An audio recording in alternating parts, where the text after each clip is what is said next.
again, guys, you really got to see one of these cars in person. It really doesn't do videos and the pictures. I can do 30,000 different videos and take the same amount of pictures. It's nothing. Really got to see the car in person. Try to see one at the car show. Try to go to a dealer and see one if the dealer still has one. If any dealers still have them. The Maserati dealers, or if a used car dealer has one around you, definitely go to try to see one if you're interested in one. Or if you just want to see how they look in person, because the car is a lot wider. It's a lot wider in person than it is on camera. Sometimes it looks a little bit skinny to me on camera. I'm not sure why. But yeah.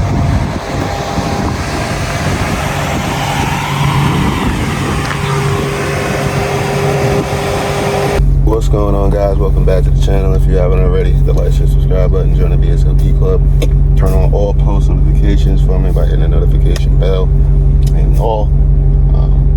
Today we're going to get into a conversation, and it's a topic that a lot of people like to talk about when it comes to Maserati and Ferrari. Now, the topic of today is a Maserati really a Ferrari?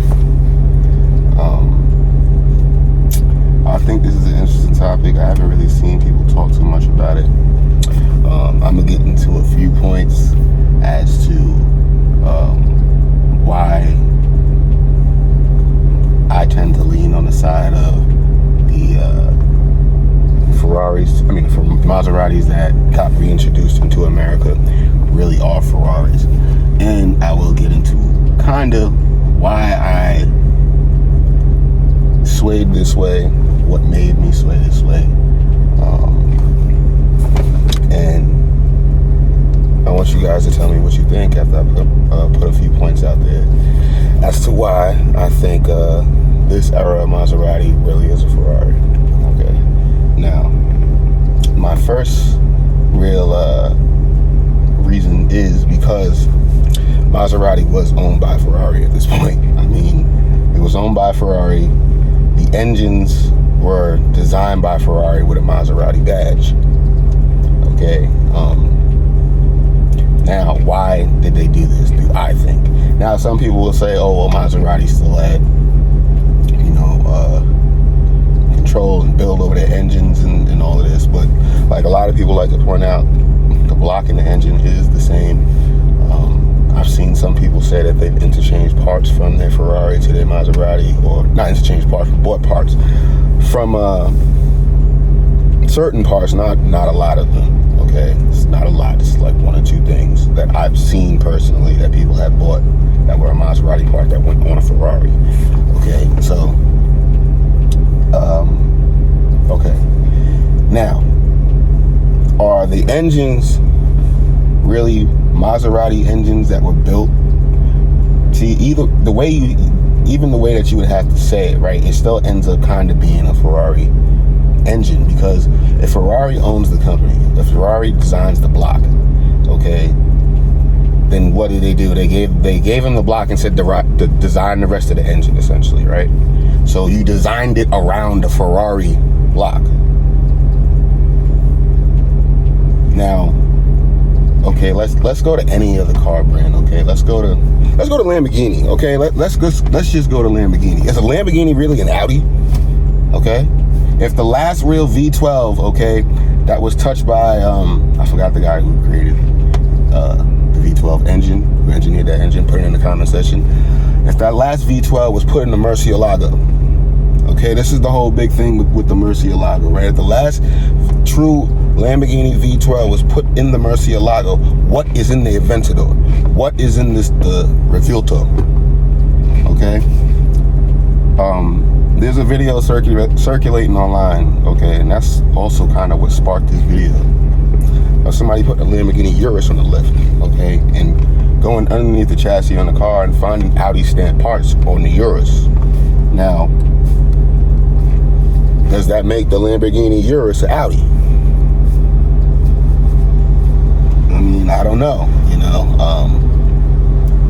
Is it saying that, you know, Lamborghini touches and designs a car and Audi builds a car? Is it really a Lamborghini or is it really an Audi? You know, it can, you can play the semantics, you can play the games with it. I'm gonna give you another car, okay? The Maybach. And I'm not talking about the Maybach, the S580. I'm not talking about the S-Class with the body kit. You know, I like the car, but I'm talking about the 57 and the 62. Are those really Mercedes-Benz cars because they have the S600 engine in them? But the whole chassis on the car, I mean, the chassis on the car is based on the 140, they say. But it's all, everything's new on it. The interior is new on it. Is it really a Mercedes? They say it doesn't drive like it drives way better than an S-Class. Is it really a Mercedes? I don't know. You know, you can start playing games, you know, playing that game with a lot of different cars, you know, and you know, I'm not sure, you know, Aston Martin, you know, every Aston Martin, every modern Aston Martin, okay, the Vanquish, the DB9, the Vantage, the new Vantage. Let's just start with the new ones that's out right now, the new Aston Martins. Are those really AMG Benzes? Are they really AMG Mercedes cars? Since the engine is a Mercedes. You know, I don't know, you know. Are the old ones, not the old ones, but like the up to 16, I think that's when they changed them.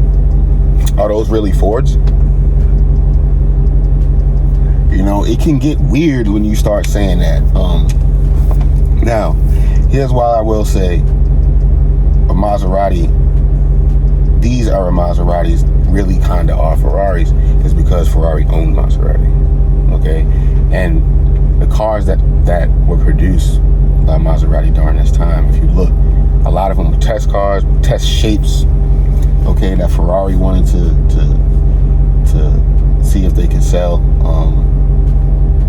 The engine, you know, as some people like to say, the block is the same. Nothing else might be the same, except for the color schemes and, you know, the shape of the engine. I mean, if you put like Ferrari engine next to the Maserati engine, I mean, no, the engine on the 4.7, this Gran Turismo, you know, it starts to look the same. I don't know what that middle piece is that you take out, that you can take off. Take that off. I saw a picture of it online myself, guys. So go look at it. Okay, I'm pretty sure it was the look at the F430 engine. Okay, put them side by side. You know, I don't know. You know, you guys tell me. You know, only reason why I say Aston Martin really wasn't a Ford is because, well, I don't know. Is it a Ford? Because Ford did own Aston Martin. You know, it's interesting when you start breaking cars down like this. You know, but I will say also the Gran Turismo was supposed to be a Ferrari, wasn't it? Wasn't the first Gran Turismo design snatched by Ferrari? And then this design was supposedly the fastest car from design to production. I mean, I don't know, man. It can get kind of technical. It can get kind of weird when you start playing those kind of games.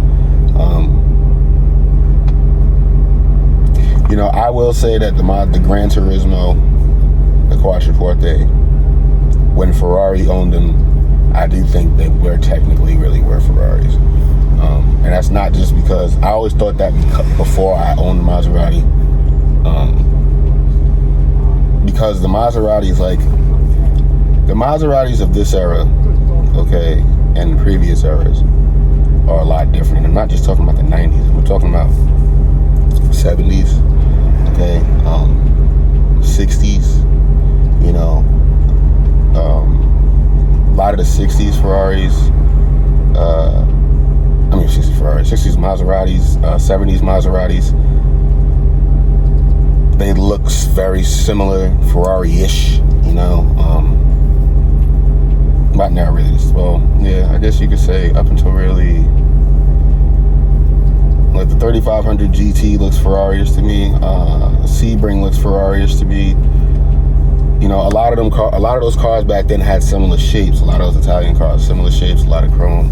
The finishings were extremely nice. You know, so to me they look very similar of that era, even of the 80s era. You know, when Citroen owned Maserati, they had still like an Italian-esque look, you know. It was only really into the late 80s, 90s is when they kind of like, well, I can't even say late 80s, well, probably mid 80s to 90s is where they kind of like, you know, changed and went away from the sports car shape, wedge shape, and went into, you know, a box design. But I would technically have to say, you know, after feeling the car, driving the car, hearing the car, looking at the engines, the way they look, the fact that Maserati was owned by Ferrari, the fact that people have interchanged parts from from Maseratis into Ferraris,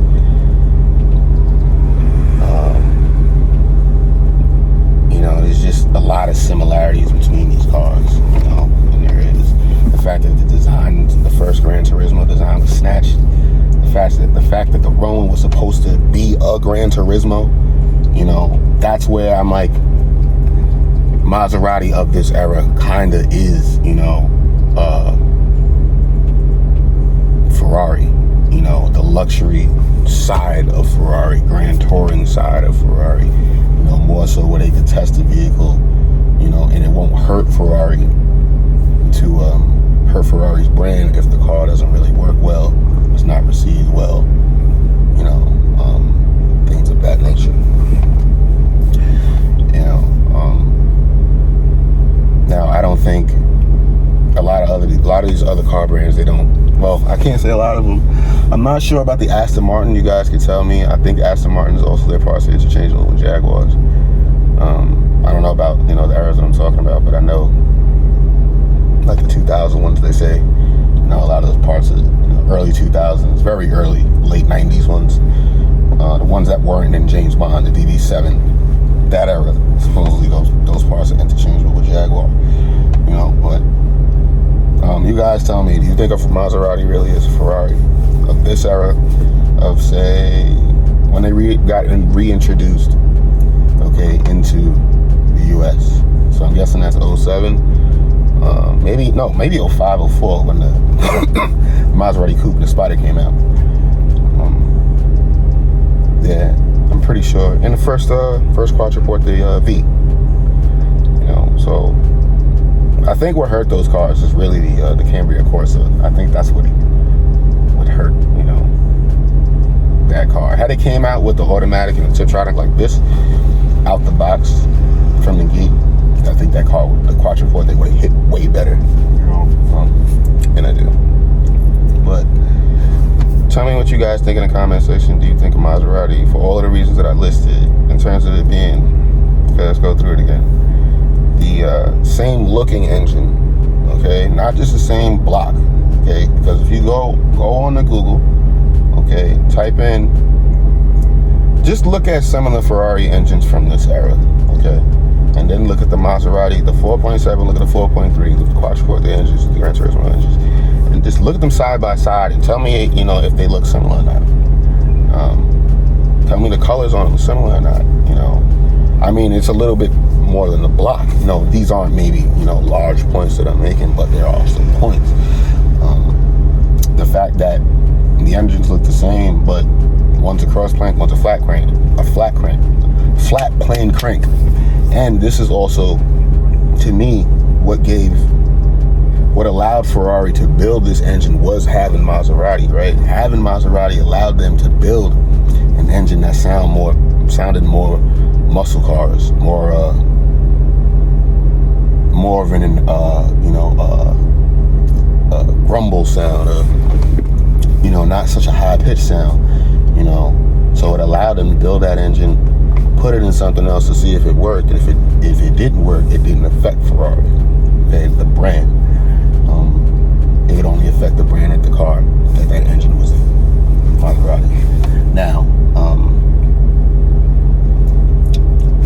you know, I'm not sure, did anybody else do that? Did any other car brand do that? Put it in the comment section if they did. But, okay, so that, you have the design points, the fact that the Gran Turismo, okay, the original design for the Gran Turismo, California, I believe, was snatched, right? So that design, California, was supposed to be, I'm pretty sure it's California, put it in the comments if we're wrong. That design was supposed to be the original Gran Turismo. They snatched that design, came up with this design, okay?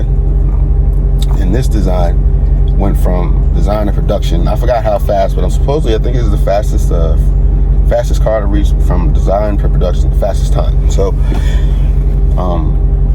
there's that point, okay, that the designs, you know, were literally taken from Maserati to Ferrari. The Roma, okay, was supposed to be the new Gran Turismo. If you guys look at the Alfieri and look at the Roma, look at the similarities. Look at the similarities. This is why, these are the reasons, a lot of these reasons are the reasons why I say the Maseratis of this era were really Ferraris. Okay, there's a lot of going back and forth, jumping between brands, you know, throwing the design back and forth between brands. You know, so what else am I missing? Sometimes I get so caught up in a point, but put it in the comment section what you guys think. No, in my interpretation, the Maserati Ferrari collaboration, I do believe that these cars, Quattroporte V, Spider, the GT, the Spider, the GT Coupe, Gran Turismo 4.3, Gran Turismo MC, Gran Turismo 4.7, Gran Turismo, what other Gran Turismo is there? Whatever other Gran Turismo there is, Quattroportes, yeah, all really Ferrari cars. Now the newer ones, okay, these new Gran Turismos that have came out, the new MC20s that have come out, these are not Ferrari Maseratis. These are not true, you know, underneath everything Ferrari. They're not. These are all Maserati. These cars have engines that some say are designed by Alfa, came from Alfa, and just had a tune, you know. So some say they want to be really Alfa. Well, if that's the case, then, you know, if they just got a tune, guys, you kind of, but anyway, you know, if they, yeah, so these new engines, these new cars, these are not the cars that I'm talking about, okay? The 2023s, these are not the cars that I'm talking about. I'm not sure about the 2021, the 20, the 19 Quattroportes. Well, I think they changed in 2022 or 21 they stopped. I can't remember when Ferrari stopped supplying engines to Maserati. Put it in the comment section what year. But these newer cars are not the ones I'm talking about. I'm talking about, you know, I guess the older models, soon to be classic cars. Yeah, so, put it in the comment section what you guys think, guys, or do you agree with me? Do you disagree with me? Or only for the points that I made. Like, now, I'm not making any of these points for any other brands. I'm just talking about for this. Okay. I just pointed out some of those other brands so you guys can see that this is not the only car that, you know, is really essentially, you know, had hands on by, you know, two major car brands, one design brand, you know, but two major car brands. So put in the comment section what you guys think. Is a Maserati really a Ferrari of this era? Yeah, guys, I'm gonna catch you guys in the next video. I'm out.